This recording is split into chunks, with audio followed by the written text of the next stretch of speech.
We might be too young to have a spotted cow, but we are both diehard Packers fans. I could talk about this for hours. He was my legend. He was my quarterback one. Taysom Hill, forever in my heart. We have a kind of a reputation of being the young and diehard fans. How was that, Dr. Pepper Taysom? Amazing. Okay, good. Let's keep it under 25 minutes, all right?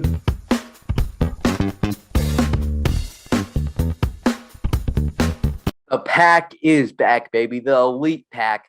2-1 on 2-0 on the season. 4 preseason games. 2-0 on the 2021 season. Mason Crosby kicking the game winner. Aaron Rodgers, Devontae Adams just lighting it up. And Mason Crosby getting the game winner. Big B repping him today. Big B, welcome to the show.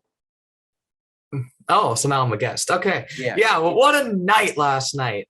Man, I have not stopped smiling. That was such an amazing night.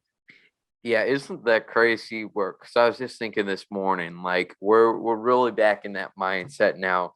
I guess I would call it mentally ill, to put it lightly.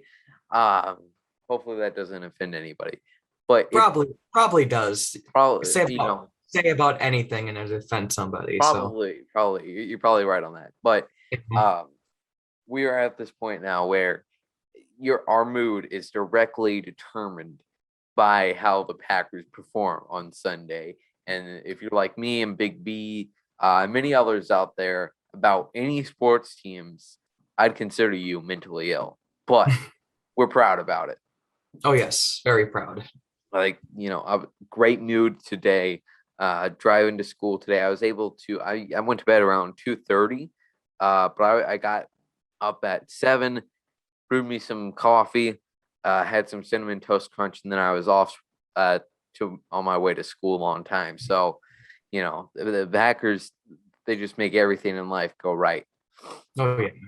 So today we're going to be talking about that incredible 30-28 win in San Fran. The Packers finally getting the best against a healthy San Fran and a great defense. So let's start it off here. We're going to kind of have a lot of points and kind of go through the chronological order of the game and bring up some points that I would like that we noticed throughout the game. So let's start it off here.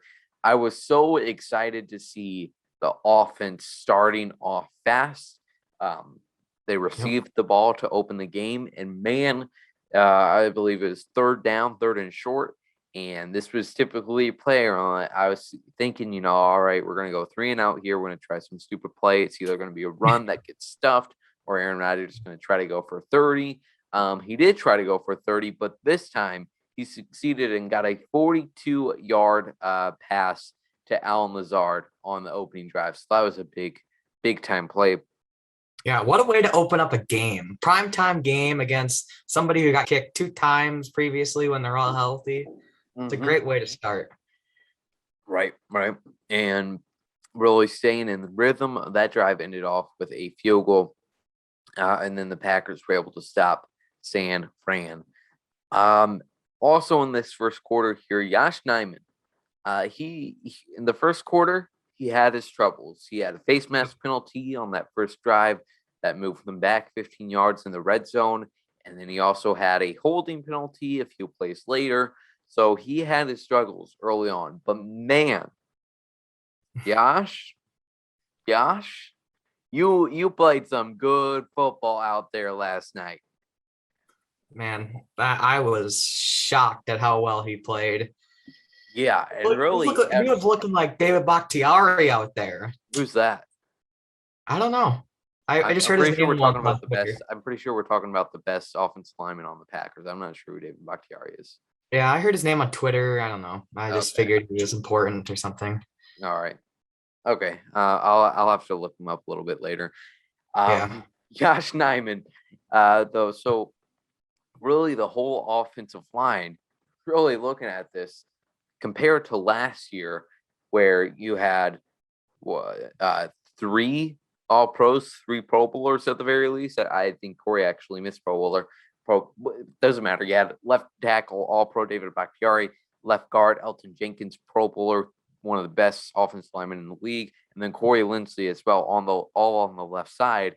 And then who did start it all season? Oh, Lucas Patrick at right guard, and then Billy Turner. So a really solid offensive line.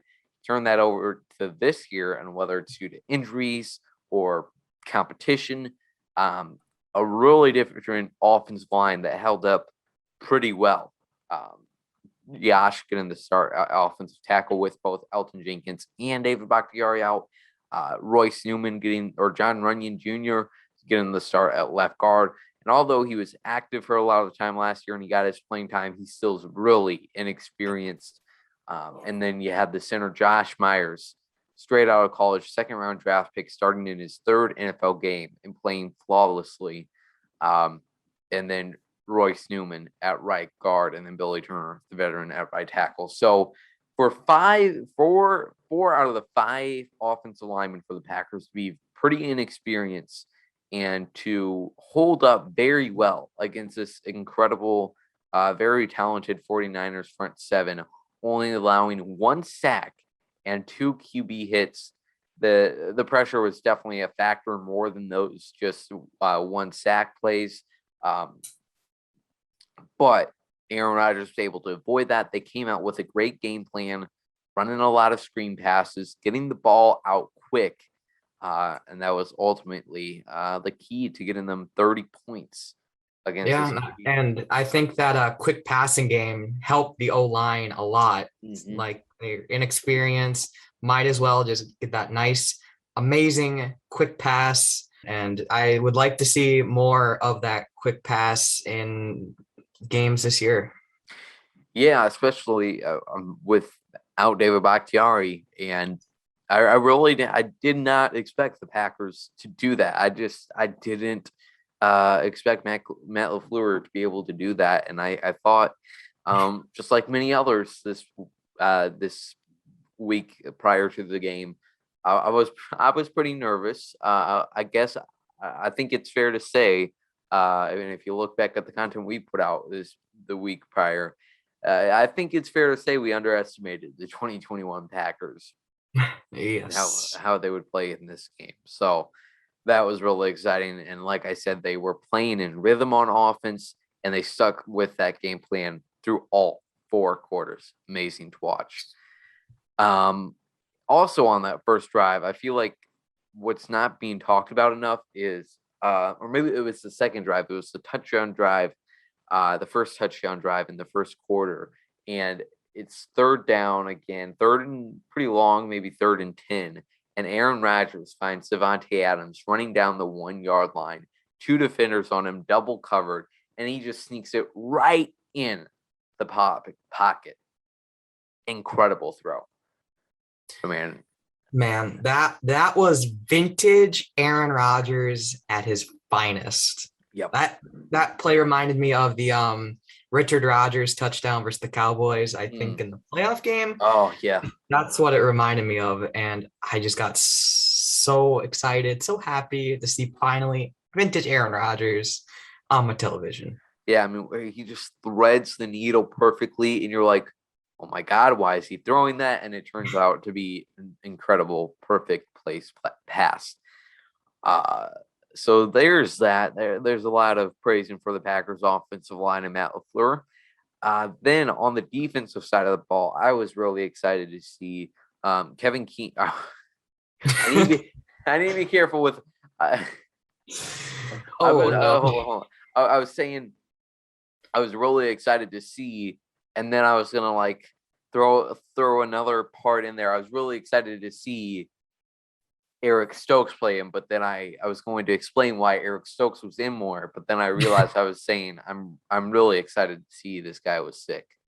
But Kevin Keane was out with an illness, so that meant a great opportunity presented for Eric Stokes starting at cornerback number 2, which he will hopefully eventually work his way into completely in the time being.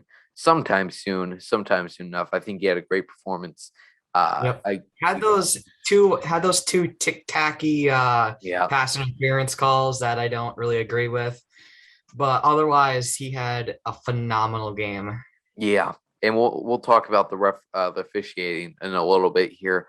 And good. man, if we lost this game, and that kick, that final kick, it was literally, there's a picture of it where the 49ers defender, it literally almost looks like that his finger tipped the ball. I mean, he is literally, let me get it in frame here. This is the ball. This is the 49ers defender's hand. It is so close. So close. And I just can't, if that got blocked, if one of those passes over the middle to Devontae didn't work, Aaron Rodgers got sacked on that last drive, who knows what type of episode we're having right now. I mean, if we lost this game because of something stupid, bonkers that happened in the fourth quarter, this would be such a depressing week because of how well this team played, and for them to still go out and lose because of just one or two crazy plays, that would have been really sad. And we'd definitely be talking a lot more about the officiating. Yes. But really excited to see Eric Stokes show some more promise at cornerback number 2. Next up, I got Preston Smith. What have you thought of Preston Smith here? Zadarius Smith being out, and that gives some more starting roles to Rashawn Gary and Preston Smith as well. Yeah, I thought Preston had a very, very, very good game, getting the pressure on the quarterback a lot. It just seemed like he was always in a perfect position to make a play. And he's really stepped up this year in the first 3 games, and it seems like he has improved. Maybe it's because he slimmed down a bit this offseason, but I'm just excited for Zadarius to come back, having Preston playing like how he's playing, Gary, who had 1.5 sacks this game, and have Zadarius there. This is about to be fun. Yes, and that pass rushing trio, who, I mean, they were Preston and Gary were almost. I mean, Preston, I like what I saw from him last week, but at this point in the season, the pass rushing was pretty invisible. But Preston Smith, all throughout these 3 weeks, really, and even in Jacksonville, he was doing a really good job at setting the edge. And like you mentioned, further down the line here, I think Joe's Barry defense might be pretty exciting to watch. And this game gave me a lot more hope, obviously, than the past 2 games have. A lot more hope that it can actually be something good. There's a lot of good stops, and for this team, they couldn't handle Trey Lance on that touchdown before half, but I really liked this performance from the Packers defense.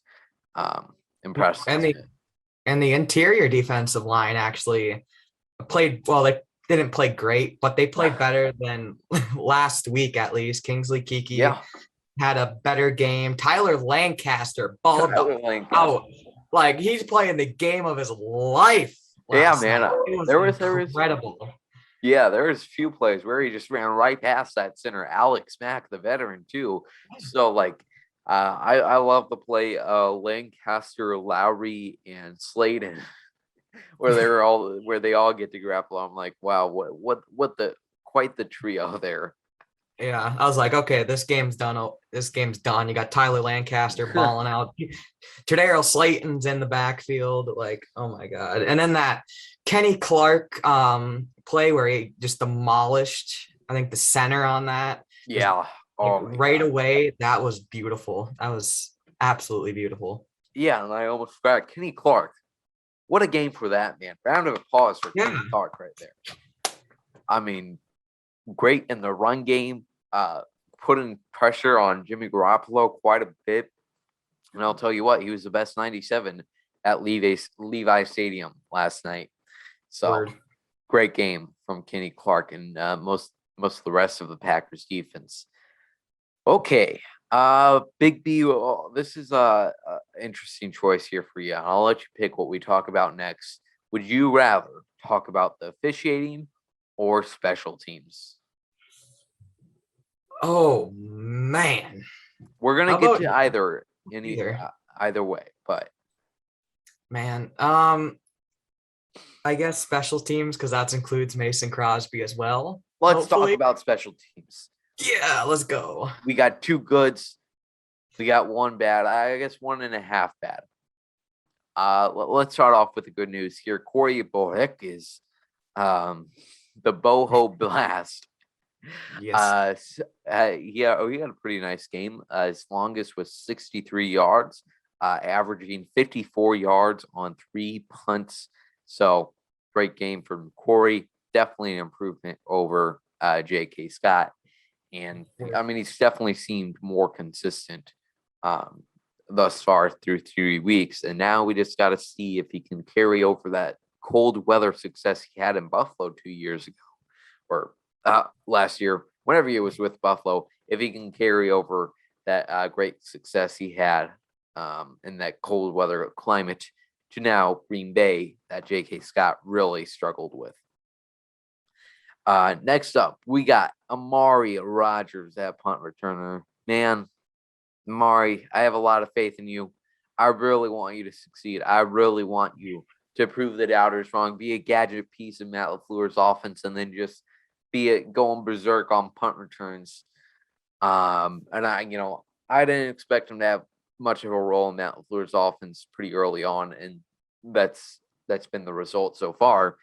But even the punt returns where he's getting his opportunities, going out there as a rookie, I won't say it's looked bad, but I'd certainly like to see more from him. I know there was one point where he almost fumbled it, or maybe didn't almost fumble it, but he didn't catch it completely. And he really seems to be trying to do too much, trying to go to the side instead of just running forward. And if you play Madden, you just got to run forward and hope a gap opens up somewhere. So there's my Madden knowledge. I got to make at least a few Madden references per day. Oh, yeah. So that's Mari. We already talked about the field goal getting blocked, but Mason Crosby, thank you. Thank you so much. I cannot believe how blessed we are with Mason Crosby on the Packers. I feel like we say that a lot this year because there's been a few games that have been completely blown by kickers. So to have Mason Crosby get a 54-yarder, and a few years ago, 2018 was it, where we were playing San Fran at home, Mason Crosby also had a game winner against them, right?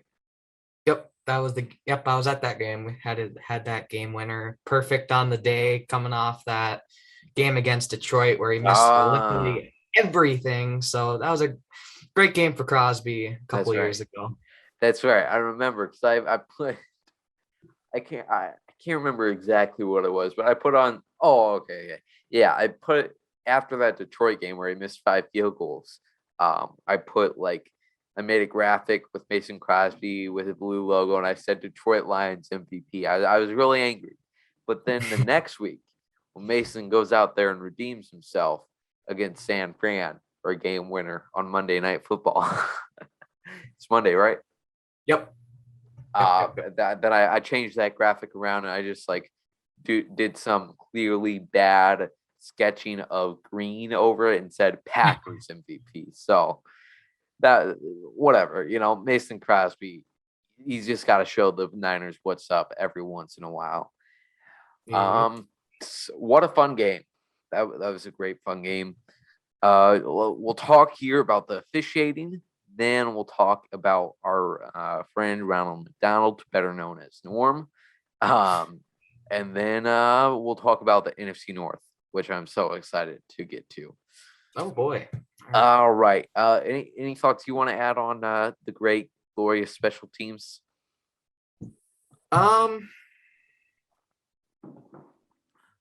Go special teams. Go special teams. I know if Corey was listening, Corey Banky, the Chiefs at TV, if he was listening, he definitely turned it off 10 minutes ago when I mentioned special teams. He was going to give us a chance. We would talk about special teams, or I talked about special teams for 5 minutes. As soon as he heard Corey Bohorquez, he turned that off. Yep. Or probably blocked on Twitter now. Yeah. All right. Awful officiated game. That's what it says on my script here. So a pretty bad game from the referees. That was literally the only bad takeaway I have from this game. There's plenty to mention and plenty that I'm probably forgetting, but there's four that definitely stick out to me. You have the Jair Alexander roughing the passer on Jimmy Garoppolo. You have the Eric Stokes 2 pass interference calls. Jimmy Garoppolo intentional grounding a play before the 49ers touchdown before half. And then Devontae Adams gets hit helmet to helmet in the fourth quarter. All four of these were pretty bad. But especially the Eric Stokes pass interference, where, I mean, from a live shot, live angle, I kind of thought that he like pushed his arm down. When you get it from a better angle, you see the dude tapped his hand. Yeah. It was pretty ridiculous. I don't understand anymore. Really. I really just don't understand. Yeah, and early on the Packers had some pass interference calls that went their way, and I kind of thought those were a little bit ridiculous.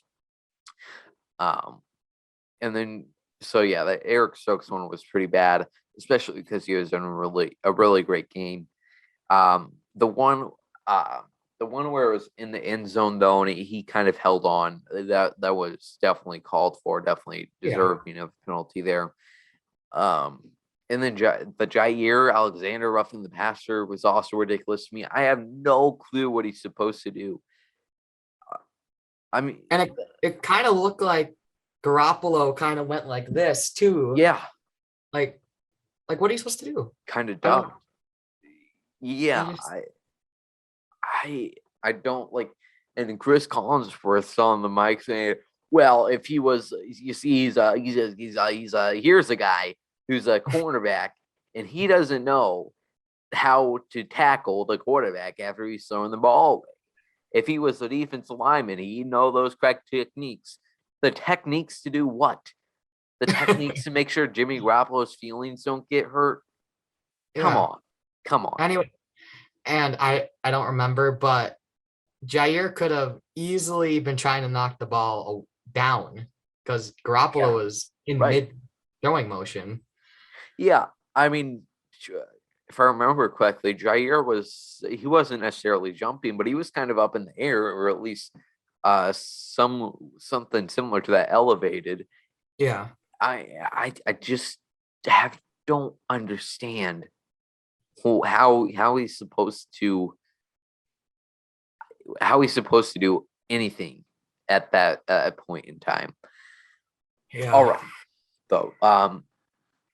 It was a full four-quarter game. We got to get some good points off of here to end it off, so we're not talking about the officiating to end off the game recap. It was a full four-quarter game for the Green Bay Packers playing against a really tough, talented team.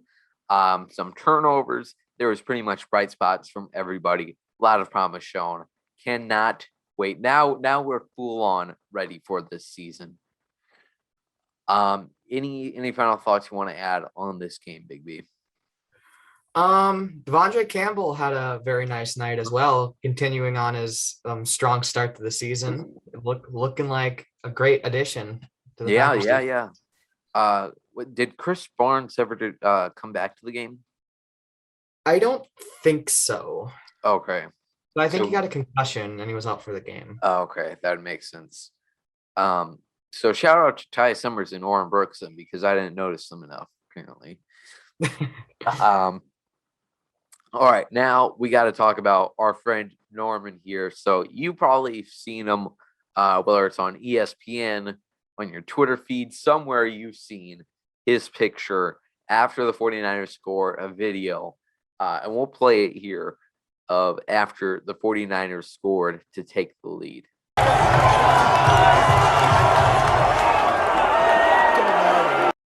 Norm says it don't matter. The Packers got Aaron Rodgers on the sideline. And you know what? It didn't matter because the Packers obviously went down 3 plays, 47 yards Mason Crosby nails it. So, Norm, that was fantastic to see him go viral. Yeah. Officially Hollywood. Officially in the Hollywood. Packer Fan Hall of Fame. Got that Yeah. picture right on the wall. The Packers fan walk of fame, really. Yeah. Hopefully we'll earn a star on that one day. But I mean, yeah, from the looks, Norm looks like from our group chat, the messages he sent in our group chat looked like he had a phenomenal time out there in California. Quite the adventure for him. He lives all the way in Chicago, so he's been to the last 2 games, so he's a lucky duck. Yes. But yeah, he made it on to the Pat McAfee show, ESPN socials. So that was absolutely hilarious. And I'm pretty sure the Milwaukee Journal Sentinel wrote an article about it and interviewed him for that. So that's pretty cool as well. Oh, they actually interviewed him. That's great. So shout out to Norm. Now we got some NFC North failures, like usual. Man, the poor Lions. It's so sad, man. I haven't been around on this earth for too long compared to a lot of people. I'm not trying to make anybody feel old. I'm just 16. All right, that's not long. All right. But seeing the Lions lose week in and week out on tragic circumstances, it's not even to the point where, like, if it happens to the Vikings, like, yes, I am so glad that the Vikings fans get to live in misery for the next week. Like, I hope they cry tonight at dinner. Hopefully that's not too harsh, but I really love seeing Vikings fans' tears. But with the Lions, like, wow, those poor guys. What do they have to live for at this point for Detroit football? And I love seeing after the first Aaron Rodgers Hail Mary, I love seeing the Lions fans' reactions are just in disbelief. And then this week they play really close with Baltimore for the entire game. Played a really good game. Jamal Williams had a few good plays as well as watching on the red zone. Had that touchdown, baby! Jamal Williams got that goal! Let's go! And then in this one, when Justin Tucker sets the new NFL record for the longest field goal kick, was it 66 or 68? Do you remember? 66. Okay, so 66 in the old home of Matt Prater. He sets the new league record to win the game, and in an epic fashion, it bounces first off the crossbar and then back in, only at Ford Field in Detroit, only to the Lions, man. It's almost laughable at this point. It really is. It's laughable, really and then it's sad. Yeah. You know what else is very laughable? The Bears only totaling for 47 yards of offense. So fun fact here, just on that last drive that set up Mason Crosby's field goal, the 2 plays to Devontae Adams, the Packers totaled 42 yards. So in 2 plays that took up 32 seconds of the game, the Packers had more or only 5 less offensive yards than the Bears did all game against Cleveland. Bravo. That should tell you how their season is going, by the way. Yes. Bravo, the offensive genius, the Andy Reid despot, Matt Nagy, offensive mastermind. 47 yards of offense. Hilarious. Oh, boy. Unfortunately, the Minnesota Vikings won. They have the Browns next week, but the Packers on top of the NFC North, and hopefully it will stay that way for the next 14 weeks. Packers win in epic fashion against San Fran. They'll be taking on the Pittsburgh Steelers back in Green Bay this upcoming Sunday. Should be a fun one. Big B, any final thoughts you want to add on this great game? Packers are going to run the table. Go Paco. It's already run the table time, baby. Oh, yeah. Thanks so much, everybody, for watching or listening, tuning in wherever. Make sure to follow us on all the social medias. Subscribe to our YouTube channel. We'll see you later. As always, go Pack Go.